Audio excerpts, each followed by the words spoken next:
पिछले क्लास में हम लोग जाने थे सिविक्स का फर्स्ट लेसन में समकालीन विश्व में लोकतंत्र। उसमें लोकतंत्र में दो किस्से कहे थे, उसके बारे में हम लोग जान चुके थे। और हम लोग का अगला टॉपिक कहलाता है लोकतंत्र के 3 नक्शे। ठीक है, इसमें 3 नक्शे के बारे में बताया गया है कि लोकतंत्र इस 3 नक्शों पर किस प्रकार फैला हुआ है।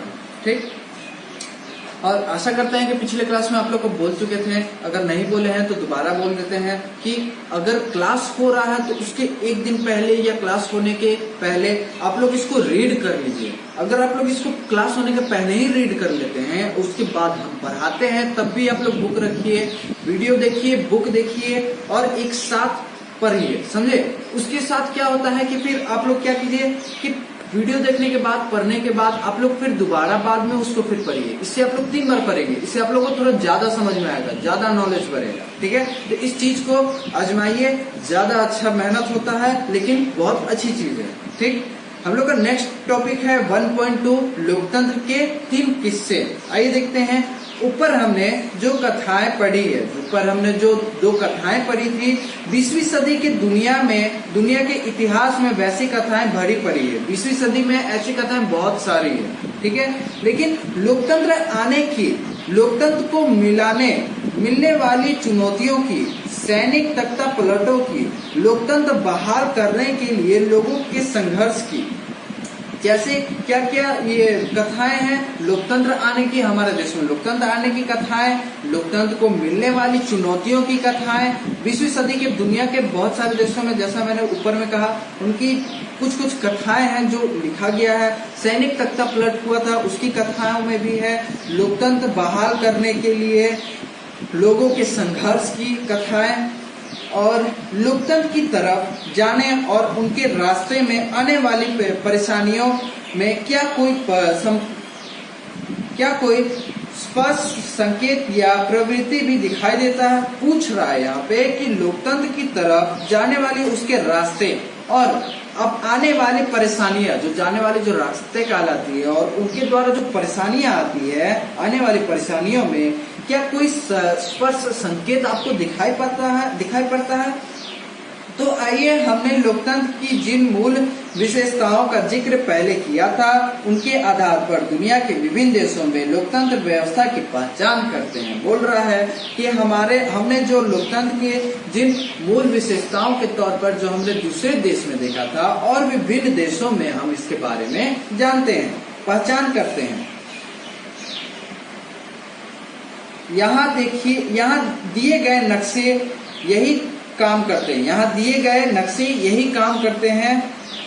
नीचे दिए गए 3 नक्शों को गौर से देखिए और यह जानने की कोशिश कीजिए कि 20वीं सदी में जिस तरह से लोकतांत्रिक व्यवस्था का विस्तार और विकास हुआ, 20वीं सदी में जिस तरह से हमारे देश में और भी अन्य देशों में लोकतांत्रिक व्यवस्था और विस्तृत विकास हुआ है, उसमें कोई स्पष्ट धारा या प्रवृत्ति दिखाई देता है या नहीं। इसमें कोई स्पष्ट धारा या कोई प्रवृत्ति हमें दिखाई देता है या नहीं। पहले नक्शे में द्वितीय विश्व युद्ध के थोड़े ही समय बाद 1950 तक, द्वितीय विश्व युद्ध जब हुआ था, उसके बाद 1950 तक लोकतांत्रिक शासन व्यवस्था वाले देशों को दर्शाया गया। लोकतांत्रिक शासन व्यवस्था वाले देशों में दर्शाया गया है ये पहले चित्र में। ठीक है, जहां सन 1900 तक लोकतांत्रिक व्यवस्था कायम हो चुका था। जहां तक क्या हुआ था, इस नक्शे में ऐसे देश भी शामिल है जहां सन 1900 तक लोकतांत्रिक व्यवस्था कायम हो चुका था। 1900 तक लोकतांत्रिक व्यवस्था कायम हो गया था वहां तक, उस समय तक। दूसरा नक्शा क्या दर्शाता है कि सन 1975 का है। दूसरा नक्शा कब का है? 1975 का है। तब तक दुनिया के अधिकांश उपनिवेशों को राजनीतिक आजादी मिल गई थी। तब तक क्या हुआ था? 1975 तक, 1900 से 1975 के बाद क्या हुआ था कि राजनीतिक आजादी उन्हें मिल चुकी थी। यह दूसरे चित्र में दर्शा रहा है। और यहाँ पे बोल रहा है कि आखिरी में हम एक और कदम और बढ़कर 21वीं सदी की शुरुआत करते हैं। आखिरी में तीसरी तस्वीर में दिखाता है कि हम 21वीं सदी की शुरुआत करते हैं। यहाँ पे 2000 के में लोकतांत्रिक सरकार दर्शा रहा है। तीसरे चित्र में 21वीं सदी की शुरुआत में सन 2000 का नक्शा देखते हैं। यहाँ पे 2000 का नक्शा देखते हैं कि किस प्रकार यहाँ पे सारे देशों में लोकतंत्र सरकारें व्यवस्थित हो चुकी थी। जैसा कि मैंने ऊपर में पढ़ा कि पहले चित्र में दर्शा रहा है कि दूसरे विश्व युद्ध के बाद 1950 तक के लिए यहाँ पर कुछ ही देशों में लोकतांत्रिक सरकार पनपा था, लेकिन उसके बाद 1975 में हम देखते हैं कि उसके बाद और भी कुछ देशों में लोकतांत्रिक सरकार आ पाया था। उसके बाद तीसरे चित्र में हम यहाँ पे देखते हैं कि 21वीं सदी के दौर में यहाँ पे बोल रहा है कि बहुत सारे देशों में लोकतांत्रिक सरकार यहाँ पे आ चुका था। इन तीनों चित्रों के मुताबिक तीसरे में ही हम देखते हैं कि यहाँ पे बहुत सारे, यहाँ पे पीला रंग का बॉक्स बना हुआ, उसमें क्या लिखा हुआ, 2000 में लोकतांत्रिक सरकारें। यहाँ जहाँ कलर किया गया है वहाँ पे लोकतांत्रिक सरकार व्यवस्थित थी। इसके तीसरे चित्र के मुताबिक हम तीनों चित्रों के मुताबिक तीसरे चित्र को देखते हैं कि 21वीं सदी में हम सारे देशों में, सारे राज्यों में अच्छी तरह लोकतांत्रिक व्यवस्थित हो चुके थे। ठीक है, इन नक्शों को पढ़ने से जो मुख्य उभरे हैं, जो मुख्य मुद्दे जो उभरते हैं, आइए उन्हें संक्षेप में समेट ले। आइए उन्हें क्या करते हैं, संक्षेप में समेट ले। हर बिंदु के बाद जो सवाल उभरेंगे उसका जवाब ढूंढने के लिए उनको बार बार नक्शों को देखना होगा। उनको बार बार क्या करना होगा, उन्हें नक्शों को देखना होगा। यहाँ पे कुछ क्वेश्चन पूछा, उसके बाद बार बार नक्शों को देखना होगा। पूरी 20वीं सदी में लोकतंत्र का विस्तार हुआ। पूरी 20वीं सदी में लोकतंत्र का विस्तार हुआ।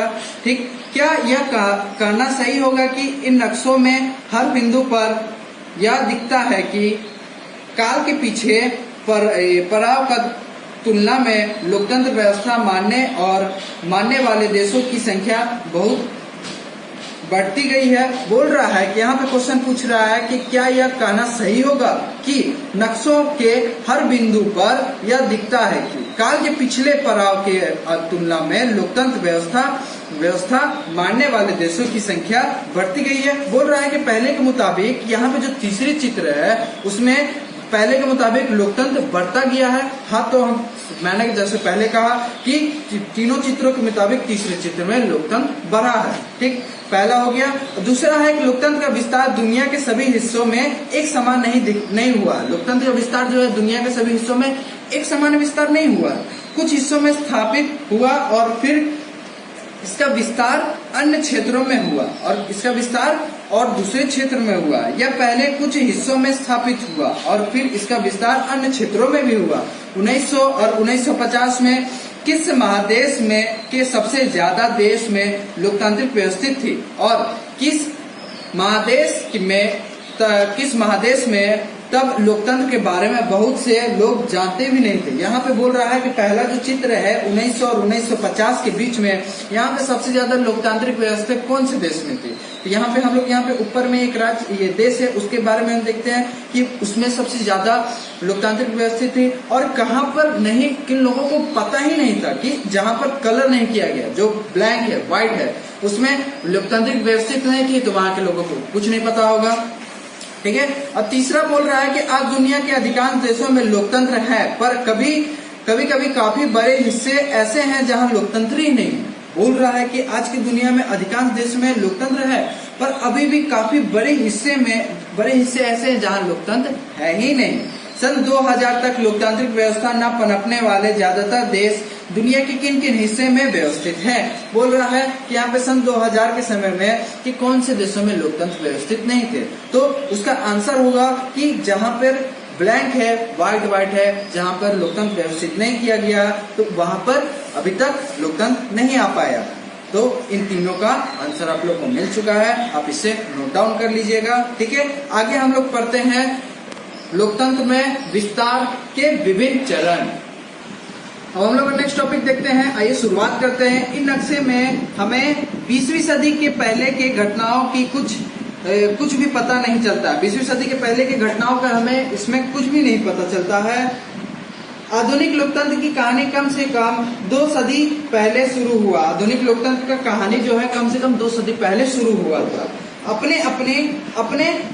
अपने इतिहास की पुस्तक में 1789 की फ्रांसीसी क्रांति के बारे में जरूर पढ़ा होगा। अपने हिस्ट्री के बुक में 1789 में जो फ्रांसीसी क्रांति हुआ था उसके बारे में आपने लोगों ने जरूर पढ़ा होगा। इन जन विरोधियों ने फ्रांस के टकराव और पक्के लोकतंत्र की स्थापना नहीं की थी।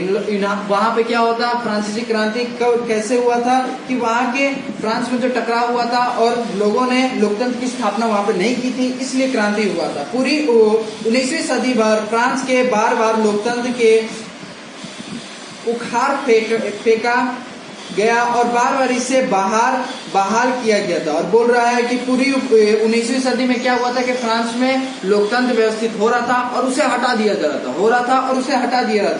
रहा था, इसीलिए वहां पर सिर्फ हिंसा ही हो रहा था। और लेकिन फ्रांसीसी क्रांति ने पूरी यूरोप में जगह जगह पर लोकतंत्र के लिए संघर्ष की प्रेरणा दी थी। लेकिन पूरे देश में, पूरे फ्रांसीसी क्रांति में क्या किए थे लोगों ने कि लोकतंत्र की स्थापना के लिए संघर्ष किया था। ब्रिटेन में लोकतंत्र की तरफ कदम उठाने की शुरुआत फ्रांसीसी क्रांति से काफी पहले ही हो गई थी। लेकिन ब्रिटेन में जो लोकतांत्रिक के सफर जो था तरफ कदम उठाने के लिए फ्रांस से पहले ही वहां पे ब्रिटेन में शुरुआत हो चुका था। लेकिन वहां प्रगति की रफ्तार काफी कम थी। लेकिन प्रगति का रफ्तार वहां पर कम था। कहाँ? ब्रिटेन में। 18वीं और 19वीं सदी में हुए राजनीति के घटनाओं क्रमों ने राज्यसभाओं और सामंत वर्ग की शक्ति में कमी कर दी थी। यहाँ पे बोल रहा है कि 18वीं और 19वीं सदी में हुए जो राजनीतिक घटनाक्रम हुए थे वो राजशाही और सामंत वर्ग के शक्तियों को क्या किए थे? कम कर दिए थे। राजशाही और सामंत वर्ग के शक्तियों को कम कर दी थी। फ्रांसीसी क्रांति के आसपास ही उत्तर अमेरिका में स्थित ब्रिटिश उपन्यासों ने 1776 में खुद को आजादी घोषित कर दिया गया था। खुद को क्या किया था? 1976 में आजाद घोषित कर दिया गया था ब्रिटेन उपनिवेशों ने। अगले कुछ ही वर्षों में इन उपनिवेशों ने साथ मिलकर संयुक्त राज्य अमेरिका अर्थात आधुनिक अमेरिका का गठन किया था। साथ इन उपनिवेशों ने क्या किया था कि संयुक्त राज्य अमेरिका और आधुनिक अमेरिका का गठन किया था। 1787 में उन्होंने एक लोकतांत्रिक संविधान को मंजूर किया था। 1787 में उन्होंने क्या किया था? लोकतंत्र संविधान को वहां पे मंजूर कराया गया था। लेकिन इस व्यवस्था में भी मतदान का अधिकार पुरुषों तक सीमित था। लेकिन इसमें भी क्या था कि मतदाता का अधिकार सिर्फ पुरुषों तक था, महिलाओं को नहीं दिया जा रहा था। 19वीं सदी में लोकतंत्र के लिए होने वाले संघर्ष अक्सर राजनीतिक समानता, आजादी और न्याय जैसे मूल्यों को लेकर ही होता था। 19वीं सदी में जो लोकतंत्र के लिए जो होने वाले जो संघर्ष थे अक्सर किसके लिए होते थे? राजनीतिक समानता, आजादी और न्याय जैसे मूल्यों के लिए ही होता था, लेकर ही होते थे। एक मुख्य मांग यह रखा करती थी कि सभी वयस्क नागरिकों को मतदान का अधिकार हो, कि सभी वयस्क नागरिकों को मतदान का अधिकार दिया जाए। यूरोप को जो देश तक लोकतांत्रिक व्यवस्था को अपनाते जा रहे थे वे भी सभी लोगों को वोट देने के अनुमति नहीं थे। जो यहाँ पे यूरोप के जो वयस्क लोग थे, देश के लोकतांत्रिक व्यवस्था को अपनाते थे, उसे वहां के लोगों को भी सभी लोगों को वोट देने का अधिकार नहीं मिलता था। यूरोप के लोगों को कुछ देशों में केवल उन्हें लोगों को वोट का अधिकार था। कुछ देशों में केवल उन्हें लोगों को वोट देने का अधिकार था। जिनके पास संपत्ति था, जिसको सिर्फ संपत्ति था, उसे ही सिर्फ वोट दिया जाता था। बहुत सारे देशों में अक्सर महिलाओं को तो वोट का अधिकार मिलता ही नहीं था। अक्सर महिलाओं को वोट का अधिकार उन्हें मिलता ही नहीं था। संयुक्त राज्य अमेरिका में पूरे देश में अश्वेतों को 1965 तक मतदान का अधिकार नहीं था। बोल रहा है कि संयुक्त राज्य अमेरिका में अश्वेतों को तो 1965 तक का मतदान का अधिकार नहीं मिलता था। 1965 तक मतदान का अधिकार उन्हें नहीं मिलता था। लोकतंत्र के लिए संघर्ष करने वाले लोग सभी वयस्कों, औरत या मर्द, अमीर या गरीब, श्वेत को मतदान का अधिकार देने की मांग कर रहे थे। यहाँ बोल रहा है कि लोकतंत्र के लिए संघर्ष यह था कि वयस्क या औरत हो या मर्द हो, अमीर हो या गरीब, श्वेत हो या अश्वेत, वो सभी को मतदान का मांग रखने के लिए, सभी को मतदान देने के लिए मांग रखा था, कर रहे थे। इसे सार्वभौमिक वयस्क मताधिकार या सार्वभौमिक मताधिकार कहा जाता है। इसे क्या कहा जाता है? सार्वभौमिक वयस्क मताधिकार, और क्या कहते हैं? सार्वभौम मताधिकार कहते हैं। यहाँ दिए गए बॉक्स में यह बताया गया है कि दुनिया के किस देश के कब सार्वभौमिक मताधिकार दिया गया था। यहाँ पे एक येलो कलर का बॉक्स है, उसमें बताया गया है कि दुनिया के बहुत सारे देशों में सार्वजनिक मताधिकार हुआ था। उसके तौर पर यहाँ पे बताया गया कि कब कब हुआ था। जैसा कि आप देख सकते हैं कि सन 1900 तक न्यूजीलैंड ही केवल ऐसे देश था जहाँ के हर वयस्क व्यक्ति को मत का अधिकार प्राप्त था। 1900 में सिर्फ न्यूजीलैंड को ही मत देने का अधिकार था। न्यूजीलैंड के लोगों को, हर वयस्क लोग वहां पर मत दे सकते थे। लेकिन अगर आप नक्शे पर गौर करेंगे तो पाएंगे कि 20वीं सदी के शुरुआत में अनेक दूसरे देशों को भी लोकतांत्रिक बनाया गया था। बहुत सारे देशों को भी 20वीं सदी के बाद बहुत सारे देश को लोकतांत्रिक बनाया गया था। तब इन देशों में लोगों की एक बड़ी संख्या सरकार का चुनाव करती थी। तब क्या होता था कि देश में लोगों की एक बहुत बड़ी संख्या में सरकार का चुनाव करती थी। इन लोगों में अधिकांश पुरुष ही होते थे। इन लोगों में क्या था? अधिकांश बहुत सारे सिर्फ पुरुष ही होते थे, महिलाएं बहुत कम होती थी। यहाँ अनेक तरह की राजनीतिक आजादी भी मिल गई थी। यहाँ पर बहुत सारी अनेक तरह की आजादी भी हमें मिल गई थी। यूरोप, उत्तरी और दक्षिणी अमेरिका के यही देश आधुनिक लोकतंत्र का पहला समूह बनते हैं। यहाँ पे यूरोप और उत्तरी और दक्षिणी अमेरिका जो है, यही देश के आधुनिक लोकतंत्र का पहला समूह बनते हैं। अब हम लोग का नेक्स्ट टॉपिक आता है उपनिवेशवाद का अंत। उपनिवेशवाद जो उत्पन्न हुआ था उसका अंत किस प्रकार हुआ था, इसको हम लोग नेक्स्ट क्लास में देखेंगे। अभी तक के लिए सिर्फ इतना ही। इसे आप फिर पढ़िएगा, फिर समझिएगा, और जो ना समझ में आए आप उसे मैसेज के थ्रू बताइएगा कि ये चीज नहीं समझ में आए, कि फिर हम उसे नेक्स्ट क्लास में हम उसे पूछ सके। ठीक है। और आप लोग को जैसे पहले ही मैंने बोल चुका है कि आप इसे पढ़ने से पहले पढ़िए और इसे फिर वीडियो देखते समय भी पढ़िए। बुक लेके बैठिएगा और इसे फिर पढ़ने के बाद फिर कुछ देर बाद इसे दोबारा पढ़िए, कम से कम 3 बार। अब उसके बाद भी आपको अगर नहीं समझ में आता तो फिर चौथा बार मन लगा के पढ़िए, तो आपको सब चीज क्लियर हो जाएगा। सारी चीज ठीक से समझाई गई है, अच्छी तरह बताया गया है। आप इसे फिर से स्टार्टिंग से पढ़िएगा, सब चीज क्लियर कीजिएगा। अगर कोई परेशानी हो, अगर कुछ ना समझ में आया तो उसे मैसेज के थ्रू भेज दीजिएगा। और जैसा कि मैंने आप लोगों को बता रखा है कि अभी का समय आप लोग के लिए बहुत ही कठिन संबंधित होता है, तो इसलिए आप लोग सुरक्षित रहें, स्वस्थ रहें, बहुत अच्छे तरह से रहें, दिक्कत ना हो किसी को। और दूसरी बात, अभी का समय आप लोग के लिए बहुत ज्यादा मूल्यवान है और ज्यादा अहम भी कहलाता है, क्योंकि अभी का समय आप लोग को बहुत समय मिल रहा है। 24 घंटा है आप लोग के लिए। घर बैठे बैठे अगर मान लीजिए आप लोग कुछ काम भी करते हैं, घर वगैरह का काम पड़ जाता है, उसके बाद भी आप लोग के पास बहुत समय बचता है। ठीक, तो इसलिए आप लोग को समझना है, सीखना है, इसलिए कि ज्यादा से ज्यादा समय निकालकर आपको क्या करना है कि सिर्फ पढ़ाई पे ध्यान देना है। ठीक है, इसलिए आप लोग सिर्फ अधिकतर पढ़ाई पे ध्यान दीजिए। ऐसा नहीं बोल रहा हूँ कि कुछ करना नहीं है, बहुत भी सारे काम करते हैं, घर का काम होता है, मम्मी का काम करना पड़ता है, बहुत सारे पापा का काम करना पड़ता है। इसलिए सब चीज काम करने के बाद, खेल कूद करने के बाद, उसके बाद आप लोग स्वस्थ होके अच्छे से पढ़ने बैठिए और ज्यादा से ज्यादा पढ़ाई पे समय पे ध्यान दीजिए। और दूसरी बात, अभी का समय आप लोग कम ही बाहर निकलिए। ठीक है, थोड़ा ध्यान दीजिएगा बातों को और ध्यान में रखिएगा। ठीक है।